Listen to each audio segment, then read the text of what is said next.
What's up, everyone? Thanks for tuning in to another episode of the Glue Guys podcast. We got a good episode for you today. The Super Bowl is over, so that means it's all hockey and basketball for the rest of the year. Today we're going to be focusing a lot on all the trades that were made the past weekend on trade deadline. And we're going to start by focusing on the Toronto Raptors. We thought that the Toronto Raptors would make a move, and we were right. They made a huge move with the Memphis Grizzlies, giving up some of our favorite players, JV, DeLon Wright, CJ Miles, and a 2024 second-round pick for Marc Gasol. I just want to get a perspective from the guys about what they thought about the trade and whether you think it was a good trade for the Raptors. I know it's been kind of a mixed reaction so far from the fans, especially considering like guy like JV and DeLon Wright are such fan favorites. But in your opinion, do you think the Raptors made a good trade, and do you think they're a better team now than they were before they made the trade? Well, I think I don't want to discredit JV. Obviously, he did great things in the 7 years here. But I think Gasol is definitely an upgrade on him. I think people are underrating Gasol because of his age particularly. I think people see 34 and they think, well, he's only going to have one good year left, or maybe he's just going to get hurt and never come back. But I think Gasol has proven that he has like a pretty good all-around game. He won Defensive Player of the Year. He's been in contention for MVP. He's been top 10 MVP voting at one point. Most Improved Player awards, he was in the running for those. So I think Gasol all-around game will help them a lot. You saw that JV couldn't really finish games. They couldn't really put him in the last 5-6 minutes of every game in the fourth quarter because he's such a liability on defense. And I think despite Gasol's age, he's still able to have a defensive presence.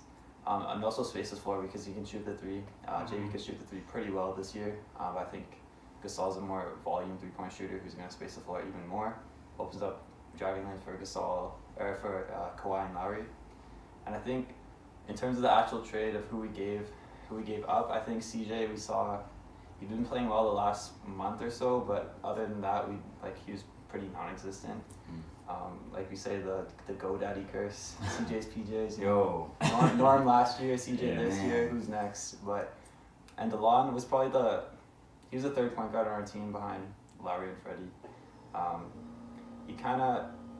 He had a lot of breakout games, and then he'd go like 5 games of being dormant. And I think that's kind of maybe where his ceiling's at. Unless he would get like 25 minutes a game, I don't think he really has the opportunity on our team specifically to prove what he's worth. So I think it's good to just give him an opportunity on another team and then see how he can do there. Yeah, I think with Gasol you definitely get a more refined version of JV. He's just more versatile in what he can do. I'm really excited to see him and Lowry work the pick and roll. He can pop a lot better than JV can, and he, like you said, he can swing out. I think at first, and like Miles and I were kind of like, it's kind of a lot, like 3 players in a pick, but like you guys brought up good points, so talking about like how okay, let's look at each individual player we gave up. And I think when you actually sit down and look at it, it was a very good deal. Obviously it's not the hyperbolic fucking AD trade that we were looking at, excuse my language, but definitely something that they needed to do given the pace of like the Eastern Conference and the moves they made with Tobias Harris and Milwaukee making room out there too.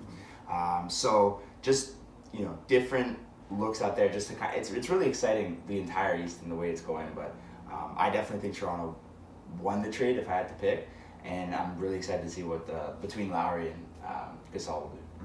Yeah, I think for me, like Nate kind of mentioned earlier, at first, like eye test, I was a little bit like, it's kind of a lot for Gasol. Not necessarily for the purpose of saying that we lost the trade or that it was like a bad trade. It's just sometimes you look at something and you just evaluate it, your instant reaction. By no means did I think it was like bad for the Raptors. Like again, like I've been saying, let's be all in, let's make moves. Overall, we trim the fat and get a great defensive player and a player who's going to stretch the floor. You talk about volume, 3-point shooting. That's something that he can improve from JV. Also defensive rebounding, which is something that we can always get better at. Every team wants to get better at. So I think those are 2 key areas for us on the volume 3s and the D. And now the big talk for everyone is on spacing. So now you can, get him out to the 3-point line, stretch out the floor, room for Kawhi, room for Kyle, very important. And also even someone like Siakam, I think that with the way that he cuts off the ball, you can see like a lot of chemistry between him and Gasol hopefully developing in terms of from outside, but also when he's inside the paint, dishing it to Siakam, cutting from all areas of the floor. So I think that's a very important aspect that people aren't even thinking about yet. Yeah. But hopefully we get to see that. So overall, Raptors win the trade. Again, sucks to lose JV overall, but I think that again, besides my initial eye test of maybe that was a lot, it wasn't necessarily discrediting the players on either side. But now we're in a better position than we were before. Yeah, I agree with you guys. Maybe I shouldn't have said who won the trade because I guess Memphis fans probably don't think they lost the trade because the stage that their team is in, they're rebuilding. They got the younger pieces. So instead of saying who won, maybe like it was a good trade for the Raptors in the end. Right. There's so much to go over here. I think to start, I really liked all your points, but yeah, I agree that Marc Gasol is just a better version of Valunciunas for sure. You guys touched on the three-point shooting. I think I looked up yesterday. He shot like 223s already this season, shooting around like a 36% clip, which is huge. JV obviously worked on his three-point shooting, but he wasn't just gonna pull it anytime. You know? One to two shots a game. I think Gasol kind of gives you that. The defensive aspect too. I was reading an article, I think from Raptors Republic, basically saying how JV defensive liability. Sometimes the biggest thing that I noticed watching some of the Milwaukee games is when Brook Lopez goes off on the pick and pop on the three-point line, JV can't really come out and guard. I think Gasol could do a much better job, and that would help us in a matchup against Milwaukee in the playoffs, which is really big. And finally, I think Gasol's a legit point center who could, I guess, open up a lot of spacing, but it can also make those passes too. He's averaging 4 to 5 assists a game in his whole career. It's huge in this league. Yeah, which is really impressive. He's just a smart, tough player who I think can fit seamlessly onto the Raptors roster, which is really big. In terms of what we gave up, like I'll give my little 2 cents shout outs to JV. I mean, like when I really started watching the Raptors was when JV, his first season, I just remember his first game. He's gotten a lot better since then, and obviously he's a solid post-up player, but has limitations, and every Raptors fan knows that. And a guy like DeLon too, hopefully he can find his footing in Memphis a bit. But yeah, I mean, good trade for the Raptors, but I want to kind of focus on how Gasol is going to fit on the Raptors. I think, Miles, you brought up how like the chemistry, or Nate, one of you guys brought up the chemistry between Kyle Lowry and Gasol, and Siakam and Gasol. I'm interested because we don't know who's actually, I'm assuming that Gasol is going to start, even though he's replacing JV. You don't trade for a guy to put him on the bench most likely. So assuming that Gasol starts, it's either Ibaka or Siakam who's going to be sent to the bench. I know Siakam and Van Vliet were amazing on the bench mob last year, so that's potentially a move that we can make, but Siakam's playing so well too, so it's kind of tough to bench him. But Ibaka's playing well, so I kind of wanted to hear what you guys think, how Nick Nurse should manage the lineups here, and whether Ibaka or Siakam should come off the bench. I think the one player that you'd have to put on the bench would be Ibaka, I think, because as we were saying, Gasol stretches the floor a lot more than JV did, although they both did shoot the three fairly consistently. I think that Gasol and Ibaka have a much more similar game than Gasol and Siakam. Thus, you would put Ibaka. I'd rather have Ibaka at the 5 and just keep Siakam at the 4 no matter what in any lineup. So I think you'd put Ibaka to the bench. I don't know how that's going to affect him because we saw last year there was a few times where he came off the bench and he plays a lot. I think he plays a lot better when he's starting and can get into a rhythm right away. Agreed. Instead of just coming into the game and then expecting to hit his mid range and hit his 3 without having that that intro. But he's also going to be playing against second units. He's already playing well against first units, so I think there won't be an issue. And then in terms of chemistry, I agree with all of you guys. There's going to be no issue. There's going to be no ball hogging issue. Gasol's a pretty selfless player. He's played with Mike Conley, who is fairly similar, a gritty kind of grindy player like Lowry. So I think there's really going to be no issue at all. And I'd have Ibaka instead of Siakam coming to the bench. You gotta roll Spicy P, man. Yeah. You gotta bringing in Gasol, like Matt said. Obviously, he's gonna be starting, and I think you keep fostering that hot streak that Siakam's having, and then. But it is gonna be tough because we've seen how inconsistent he can be when he comes off the bench. It's like he's a different player. Yeah, for sure. My relationship, watching Ibaka is I just keep thinking the last playoffs, and I don't even want to get into it, but. You bring in Gasol, I think it's automatic that his minutes are going to go down. Yeah, I actually disagree with you guys. I think that Gasol has to come off the bench. For me, first reason is, like you guys were saying, Ibaka and rhythm, very important for his game in terms of just like setting screens, getting his shots off. Even if he starts a game not shooting well, he usually finds a way to like shoot out of it, which is pretty important for him. But also just his presence, like I feel like, you know, psychologically he can come to the game knowing he's starting, he knows his role, he knows he's going to get his shots, his opportunities. I think coming off the bench, and we've seen this with the other players on the Raptors roster, there's kind of this underlying uncertainty as, okay, like what's my role when I'm coming off the bench, how much can I shoot, how much can I not shoot, where do I fit into the mold. So I think if you're Nick Nurse, you start Gasol on the bench, you say, okay, like learn the plays, learn the systems, and then we can maybe see like in end of March, I wouldn't be surprised if you see like a Ibaka start, but then 5 minutes into the game you see like a Gasol in the game, and they're switching much more often than you think. So I think you have to keep everything how it's going right now. Like if it ain't broke, don't fix it.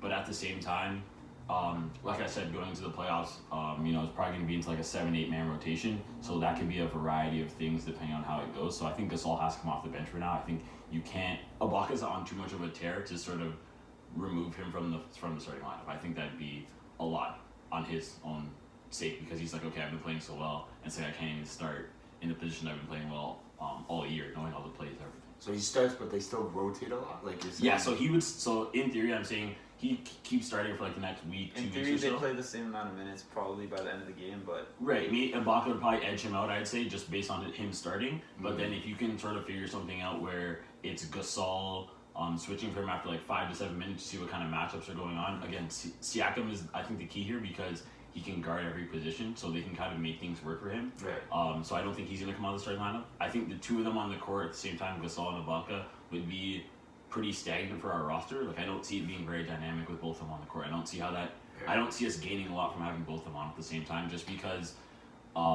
Again, they're not the same player, but their games can kind of be similar with the exception of passing, their passing ability. You're going to get the same high screens, threes, long twos, and, you know, some passing, but it's not, they're pretty similar. So then with the 4 and 5, you're going to be watching the same game. Yeah, I kind of agree with that. I think it's, honestly, who starts is not as important.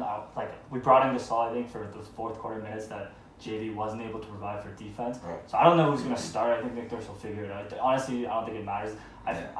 I wouldn't be surprised, honestly, if Gasol comes off the bench, to be honest. Like, they don't want to ruin what's going right now. And I don't think they're worried about Siakam coming off the bench too much, but, like, a guy like Ibaka, last year, you saw how that kind of shook his confidence a bit, and right now he's got such a groove going. You don't want to mess with that, because That's true. healthy, high-performing Ibaka is definitely the best version of the Raptors for sure. When he's hitting that pick and pop with confidence, and he's actually being active and confident, it's a completely different Raptors team. You saw what happened last year in the playoffs. He lost his confidence, and like he never really recovered from that. So I'd be really hesitant to bring him off the bench. And like Miles said, having Ibaka and Gasol start together, it might, like, the offense, I don't know if that's the most dynamic offense we can have. So Gasol coming off the bench, but in the fourth quarter, I think whatever lineup's rolling is going to roll. And that's the beauty of having Gasol on the team, I guess. The other interesting thing, the name that's been thrown out, especially in the bio market, is Enes Kanter coming to the Raptors, because they did get rid of Monroe. So Right, so you do that. if you need a guy to come in and get you some buckets, Enes Kanter is very similar to JV in that he is a defensive liability, but he does get boards, and he averages double-double this year so far. I hate that guy. So just as your fourth best big, that's pretty good. That's a pretty good option. Yeah. So I think it'd be interesting if we did bring him in, how his role would play. I think he'd only play 10 to 15 minutes a game. Just come in, get some buckets, gives a Gasol, gives Siakam a rest, and that's about it. So, Yeah, I think going off that point, it's like you have to find people that are like gonna easily overpower the second units of the other teams. When I say that, I mean like if he's averaging that, but he was like starting in New York before whatever garbage is going on now. But if they can kind of come in, know their role, and get it done, then we don't have to worry about them. So I think a guy like him could be very important. Again, if he's on with like Norm and Siakam, those guys can lock down defensively. They can kind of, you know, pick up the loose ends. So he could work, but I don't know again how that would fully play out. But it's a very good possibility. Yeah. Okay, why don't we focus on the other two big moves that were made in the East? I don't really want to go into about like whether the trade were like good for the teams, you know, because they gave up a lot of assets. But like a team like Philly getting Tobias Harris and Milwaukee getting Mirotic, like, let's just focus on this season and not so much, you know, the assets they potentially gave up. And for this season, who do you think looks like the biggest threat to win the East? I think Milwaukee, man. Milwaukee's playing really, really good basketball. They're playing a lot better than I thought they would. Not that I thought they played bad. They're just playing phenomenal right now. And I think Mirotic actually makes them a little bit better. Obviously, he's very versatile. He can guard any position, and he's a killer from beyond the arc. So like, I'd say that's, as a Raptors fan, who I'm scared of the most. I mean, we've obviously had tough times this season with Milwaukee. In the past, in the playoffs, like, it wasn't hard. It was very hard to get past them. And now they're just getting better and better, and Giannis is having such an amazing season as well. It just makes them a little bit more scary. So I'd say Milwaukee is the one that, when I saw that, I was like, well, this isn't good for us. But definitely not undefeatable, but that's the number one thing. Tobias Harris, obviously, is a big move as well. But the Sixers are still really, like, I don't know, their chemistry just kind of off. They've got a lot of stuff going on. Jimmy, apparently there's locker room problems going on there. Obviously Embiid's like been playing really, really well. Isn't this? Yeah. No, I know, but like, I know it's just resurfacing. Like, everywhere this guy goes, Chicago, it doesn't matter. Like, Embiid's playing really well, but they're not, and then like they're just not meshing well. But I look at Milwaukee, their synergy, how everything's going. Yeah, Mirotic, like, that's scary.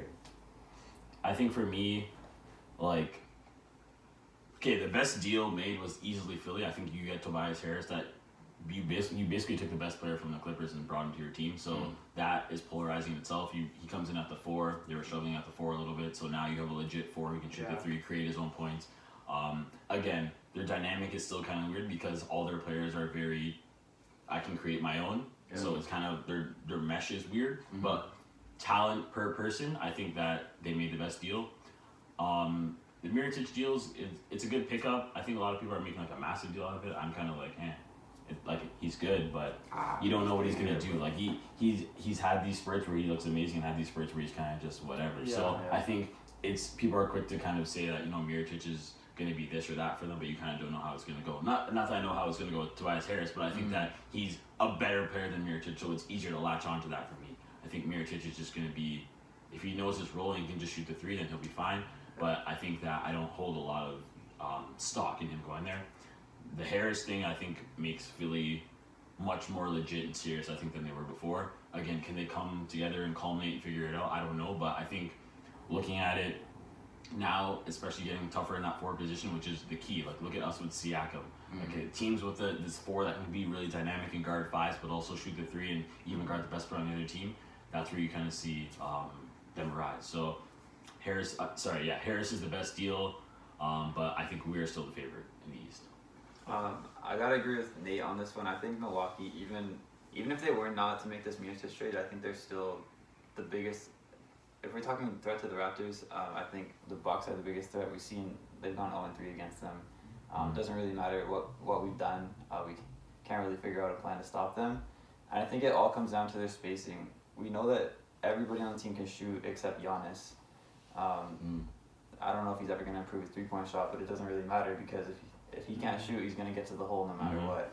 And the thing about Mirotic is, I think we've seen him in good spurts and we've seen him in bad spurts, but we also seen him on pretty bad teams. And I think now, because he is such a good 3-point shooter, and so is Brook Lopez, your 5 and your 4 are literally standing at the 3-point line, 3 feet behind. They're probably just going to knock down shots all day long because Giannis is driving into the key. Jump stop, either go up or he's dishing it out to Bledsoe, dishing it out to Middleton, Lopez, Mirotic, Brogdon, all 3-point shooters. And we know today's NBA, even in the playoffs recently, it's how many points you score. Like, we used to say defense wins championships until probably like the Warriors came around, and now it's kind of like, if you can score more, you're gonna win. It doesn't matter like really how your defense plays. You saw the Rockets almost made it to the finals, and they don't really play that much defense or that stingy defense. The Sixers, I've always been skeptical, but I think this deal does make them very legit in that their starting 5 is as good as any other team in the league except the Warriors. And I think I was watching the Sixers team yesterday. Doris Burke was saying they had a better starting 5 than the Warriors, but I think she just needs to stop talking. Doris, relax. Anyways, the thing about the Sixers though that we could expose is their front court when Embiid comes out of the game. If we have Gasol, Siakam, and Ibaka, if one of them's in the game or 2 of them are in the game, depth is an issue. Harris is not. He's a smaller 4. He's not a natural 4. So I think that's a position that you can expose, especially if we pick up someone like Cantor. Then you got four legitimate scorers at the front court position. and then they only have Embiid if he's in the game, and no one. They have Boban, which he can't move his feet. He has no lateral movement. Yeah. He can just jump up and down like 6 inches.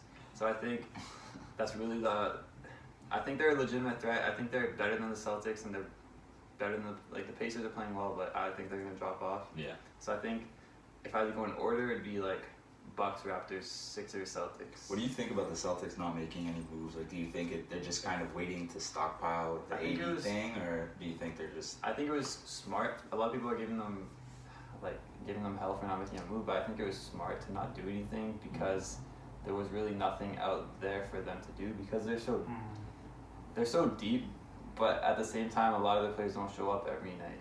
Right. So they have Hayward, they have Brown, they have Tatum, but only 1 or 2 of them shows up every night, and that's their big issue is that they can't get consistent scoring because no one really knows their role. As Miles was saying early in the year, we didn't know how the Celtics were going to play because how are you going to give 8 guys who want the ball? Mm-hmm. And they're like 60 games into the season, they still haven't figured that out. Mm-hmm. So I think it was smart of them not to make a move because they don't have chemistry now. It would have made it even worse, just adding some random piece. But I think I don't really see them as much of a threat. A lot of people still have them as the finals favorite, which is crazy. blowing my mind. Because I really do not think Hayward is ever going to become the player that he was. 60 games in, he's still averaging 10 points and like 4 rebounds a game. Yeah. It's painful. He's coming off the bench now. Like the only way that they can really make the finals is if Kyrie averages 35 in the playoffs. That's my honest opinion. Mm-hmm. So I think the Celtics I would have as the 4th best seed. They did make a move, and I think they're right in doing that if they're going to wait for AD. Yeah. Mm-hmm. I'm kind of torn on whether I think Philly or the Bucks are the biggest threat. I really like the Tobias Harris move. I think he's really underrated player. I've been following him a lot this season, and this guy he's bounced around from team to team too, so he knows like kind of how to find his role and just perform well in his role. Yeah. So I really like that move for Philly. But Matt brought up a good point. Like they're really their depth is an issue, especially their front court. So for that reason, I think the Bucks, who have already given the Raptors trouble, like they're probably the team I'm most scared of still. But I kind of disagree with the Celtics. Like I know they haven't performed great, and I'm not saying I'm not putting them in the finals conversation to make it to the NBA Finals or anything. But I think they're a playoff team, honestly, because like I know you said defense doesn't matter too much, but at the end of it, I still think like the Warriors, yes, they're so talented they can win without playing defense, but when at their peak they were the number 1 defensive team in the league still. Mm-hmm. Like that's what made them so great too. And the Celtics, I think, besides the Raptors, they can go man for man on almost any team in the league. Like they have the personnel to do it. Guard from 1 through 5.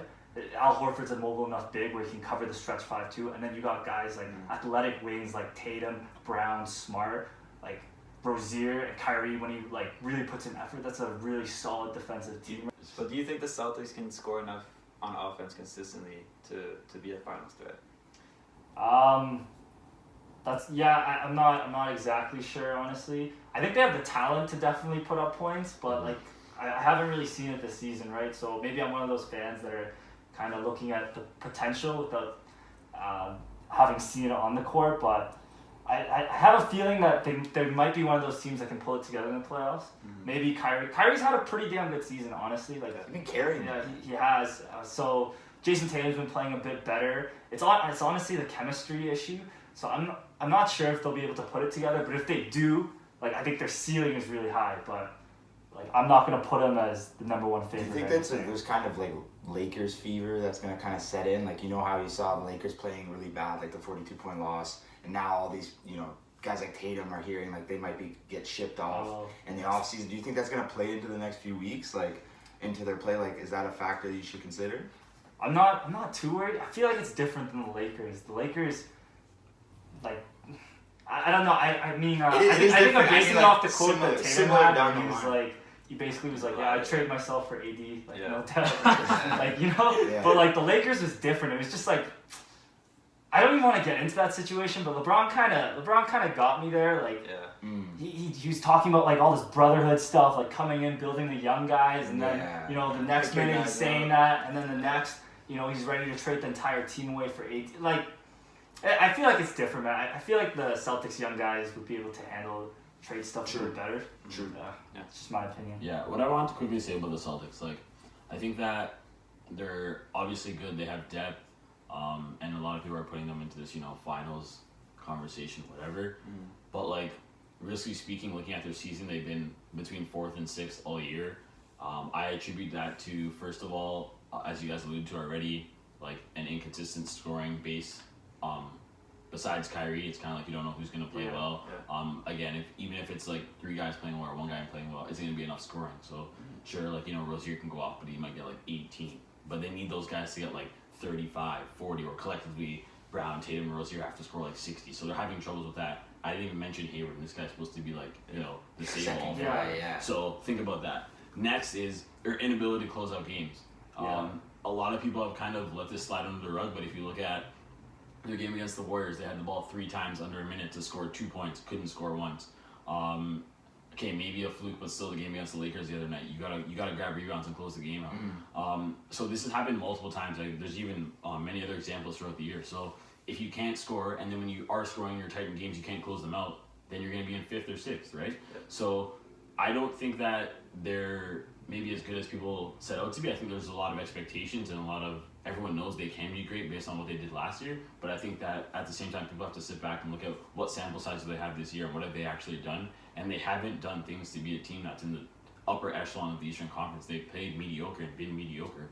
So can they turn that on in the playoffs? Maybe, yeah. But if they run into, I don't know, a pesky team like the Pacers, then, they could be out. So I think it's a dynamic that a lot of people are kind of, oh yeah, they'll figure it out. But okay, when are they going to figure it out? Like you guys said, we're 60 games in. So I don't know when that's going to happen.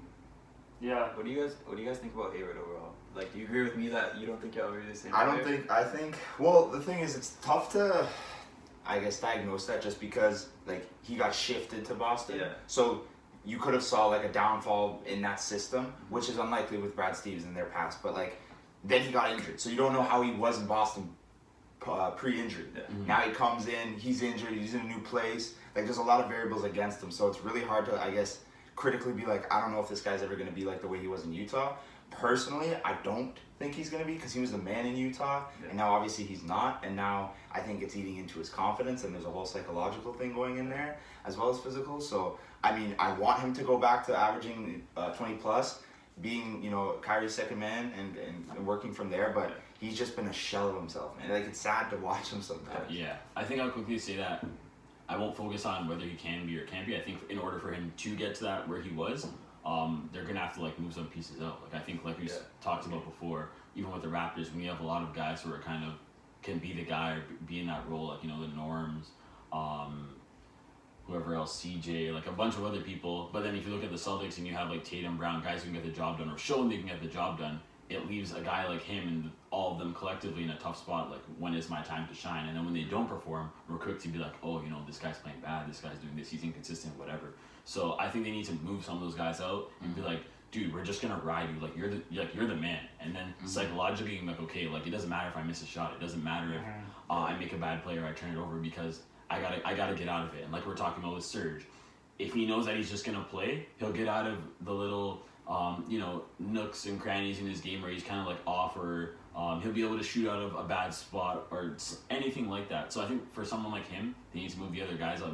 It's going to be you all the time. You're not coming off the bench. You're going to be starting. You're always going to be on, and it's going to be up to you to like make our team better. Do you think it's in their best interest to cater to him? That's what I was gonna kind of go at. Is like, I agree that would be ideal situation for him, but if I'm the Celtics, I'm looking at Jaylen Brown and Jason Tatum, those guys, and like I see a lot more promise in those guys than Gordon Hayward at this point. Yeah, but at the same time in our conversation, if you're looking at potentially them getting AD, and it's like, okay, well, what if we just get rid of these guys and we say like, yo, we're just gonna run AD, Kyrie, Hayward, and Kyrie, like, do you know what I'm saying? Then there's a bit more confidence in himself to be like, okay, this is. But now he's the 3.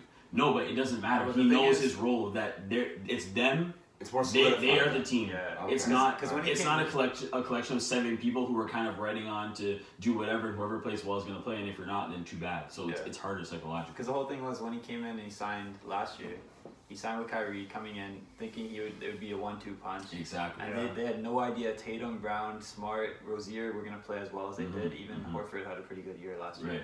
And then he gets injured, he comes back. Now he's the fifth option on that team. In Yeah, my opinion, this year, yeah. He is. I would put Kyrie, I would put Tatum, I'd put Marcus Morris has been playing pretty well. I'd put maybe him at the fourth option to score. Whereas, like you said, he's been the first option his whole career. So I think, yeah, if they're gonna get AD, you keep Hayward. But if you're not gonna get AD, I think you gotta get rid of that guy and just ride Tatum and Brown. Yeah. I think that's fair. The thing too is that, like, imagine taking like an all-star from the year before, like you're the man on your team, then you go to a team where you don't even know your role. Like, how do you? People can't expect people to play well or someone to play well when your world changes completely. Like, how can you expect him to just continue to put up 21, 22, 23, whatever, but he doesn't even know if he's gonna play, let alone be the man to get the ball. Yeah. So it's a bit unfair on him to have these expectations. So I think they either have to, like you said, get rid of him or really cater to the situations. Okay, it's going to be you and Kyrie and maybe someone else. Yeah. Celtics have that weird problem where they have too many good players on the team, honestly, and like it's. But I think it might hurt them this season. I think honestly the Bucks are in a similar situation, but they figured it out. If you look at the Bucks' talent level, if you look at Giannis, I would compare to Kyrie, and then you got Middleton, which I would compare to Hayward, and then you got Bledsoe, which is used to be an all-star level player. You got Brook Lopez. Like, these are Mirotic, these are legit guys who just figured out their role. Brogdon, rookie of the just year. more consistent now. Yeah, But what I'm saying- I'm a little surprised but Brad the- Stevens hasn't been able to me too, carve out the me too. roles because like Mike Budenholzer came in there and just In like 2 created months, that system and like that he's definitely gonna be coach of the year candidate for sure. And that Bucks team's like that's a team It's a well-coached team, team. you know? team. And it's like as some people are comparing Brad Stevens to Greg Popovich already, and you know a lot of that's Well, I think that was definitely a conversation that was had just last year. just to end this with what I think is the main issue here is that if you're comparing the Bucks to the Celtics or even the Raptors to the Celtics in terms of being a team, I think the Celtics are not a selfless team. You know, Tatum wants to get his buckets. He worked with Yeah. Kobe. Kobe's in his head. He's gotta get his shot. You gotta get a shot. Kyrie's always been like that. Even when he played second fiddle to LeBron, he wanted the ball. That's why he no came matter to what. Boston. Exactly. So I think the one guy that's not selfless is Hayward, and he comes in there. He's like, well, these guys want the ball. This is kind of a job around. Look like a lost puppy dog. Right. Whereas, like you said, Budenholzer came in like Giannis. Yeah, you're the man, but like these guys, you gotta give the ball to them too. You gotta dish it out. Like you can't just control the game nonstop. And I think that's the main issue. You guys agree with that? Yeah, I think quickly just going back to the difference between the teams, like I think if you look at the guys that they have though in Milwaukee, a bit more experience, they can kind of be like, you know, they're going to be more receptive to what a coach is telling them. They're going to be understanding to like, okay, like Bledsoe, I'm going to come in, kind of just score, dish the ball out, but like I don't need a lot on my plate because, you know, Giannis is going to carry the load. Lopez, dude, work on your three, come back in the summer. You said, all right, I'm just going to shoot the three. And, like, that's my game. Yeah. So I think it's a bit easier in that sense, but not when you have, you know, first, second year guys saying like, okay, I went off last year and this year it's like, all right, okay, like, relax. Now you change it. That's Exponentially different situations, right? So I think that's why, especially when you have a coach who's really experienced, Budenholzer can come and be like, yo, like this is what we're going to do. And kind of just run the table that way. And once they see it work a little bit, they're gonna buy in much faster. Especially as vets, it's easy for them to kind of just be ingrained in. Okay, this is what we're gonna do. Yeah. So I think that's why it's kind of worked in Milwaukee.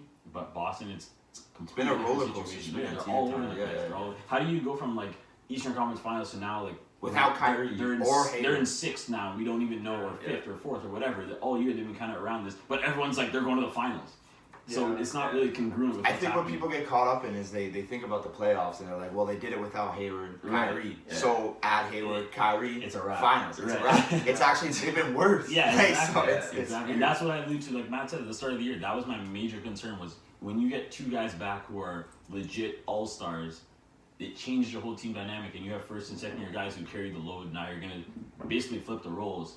How is everyone going to respond to that? Well, I think honestly the Lakers are the Celtics of the West. If you look, it's the exact same situation. You got LeBron who's a vet, you got Kyrie who's a vet, you got all these young guys who want to get paid after the rookie contract. They want to get their buckets, That's a but good no point. one knows their role. Right, and you're right. seeing both teams really struggle because of this. That's really fair to say. So Before I wrap it up, let's hear who you guys think is coming out of the East. Ask that question, Give me bro. the two teams we're gonna face each other in the Eastern Conference Finals, and then what No the seeding, series is like going like to. if we're talking about like what we think with seeding and everything. Or Yeah, you can go. Okay, with I'll that. We're gonna go I'll- seeding as of now. I'll right? start. I think it's still going to be Raptors Bucks in the final. I think that Yeah, but who's gonna win? who's going to win? Yeah. I say with the addition of Gasol, we solidify ourselves in the middle and we win this year. In what? We win the series in 7. 7? In 7. On the road or at home? Because right now it'll be on the It would road. be on the road. Either or. Either or? Either or. If it is, I think like if it works out, Raps Bucks as well. But man, I don't know. I'd say right now, Bucks in 7. It pains me to say that, but I'd have to say that just because they're playing so well. Well, if we're going out seeding right now, the Raps would play the Pacers in the second round, so I'd have the Raps going to the Eastern Conference Finals, and then the Bucks would play the Celtics. Which could go any way. Yeah. That's True, 7 like, games. that's true. Easy. So That's the an thing easy is, 7 that's true. games. The thing that's crazy is right now, if the playoffs started, it would be Celtics Sixers in the first round, That'd be good. Wow. and you'd have one very good. So you team put the out. Celtics right like over the Sixers there. No, that's my thing. Oh, I don't. okay. I'm just assuming 4 seed would. Yeah. You know. That was you're how assuming- playoff brackets. I think. Right now, I'd put the Sixers above the Celtics. Yeah, me too. And then it would be. Just based on the That's- season, that's like fair. we talked about, Yeah, Celtics yeah, haven't yeah, played yeah, anything else. yeah. either. Then what do you guys think? Who wins the 7-game series? Sixers Oh, right now my- or the Bucks? Because that's second round.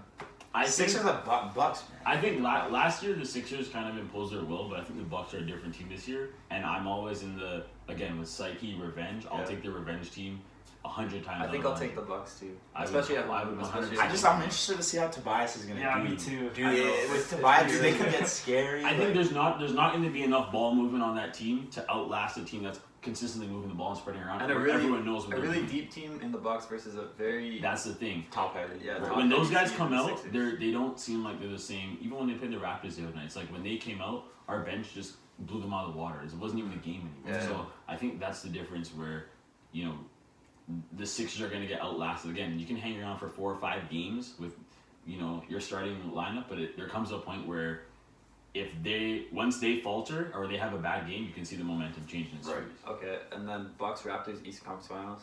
Honestly, because I have no idea how Gasol is gonna play, I will, as a Raptors fan, I will say the Bucks will win that game or in 7 games. Like the Bucks will win.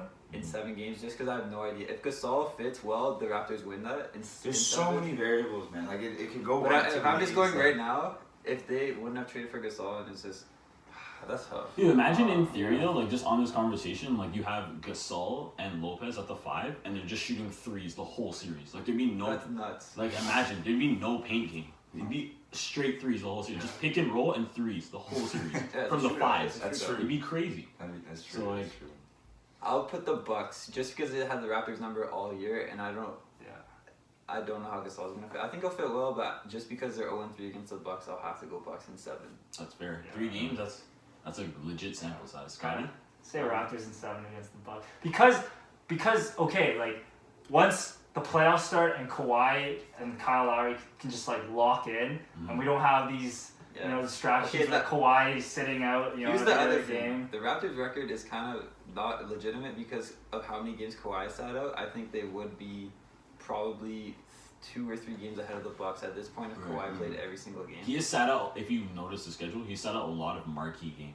Where Yes. they've yes, legitimately yes. sat him. So I don't know if that's them psychologically being like, yeah, you guys beat us 3 times, but we didn't Try play getting Kawhi. ahead. You're not like, Yeah. or even for their own sake. like- Actually, the first Bucks game, Giannis and him both didn't play. Right. That's the thing. Yeah. So I'm just saying overall, like even if you look at the schedule, like is that just kind of them playing into it, not really worried about? It might be. Yeah. You know what I'm saying? I'm thinking that's a big thing for the Raptors is that once Kawhi and Kyle Lowry they get like 2 games off between games, and we get a fresh Kawhi and a fresh Kyle Lowry who assumingly have played consistently together for the Kyle Lowry and Kawhi for the at least first half of the season didn't play that many games together. Yeah. So get everything going, the second half of the season.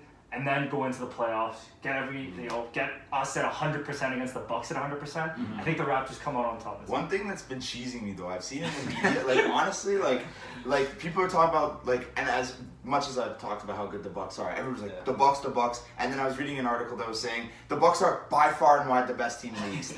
And I'm like, well, what about the Raptors? And they're like, and the point that you just talked about, how Kawhi's been sitting, like I've noticed like you said, those key games. Yeah. And this is a completely different team, completely overhauled with Right. like new pieces and everything. Like it is, there's no DeMar, there's no it's completely different. Right. And still getting discredited. Still, so maybe we could I've throw heard on that that narrative, Patriots switch and just be like, they don't believe in us. They don't believe in us. Okay, but we haven't But- proven it. Like, Yeah, no, and I get that, But like, I'm just saying that it's a completely different team with a different mindset. And I heard the exact same narrative, like ESPN or whoever, like TNT. They're like, yeah, like the Raptors, they've been known to kind of choke in the playoffs, like Lowry and whatnot. But at the same time, Lowry's playing with Kawhi, he's not playing with DeMar. Like we don't know how it's gonna go.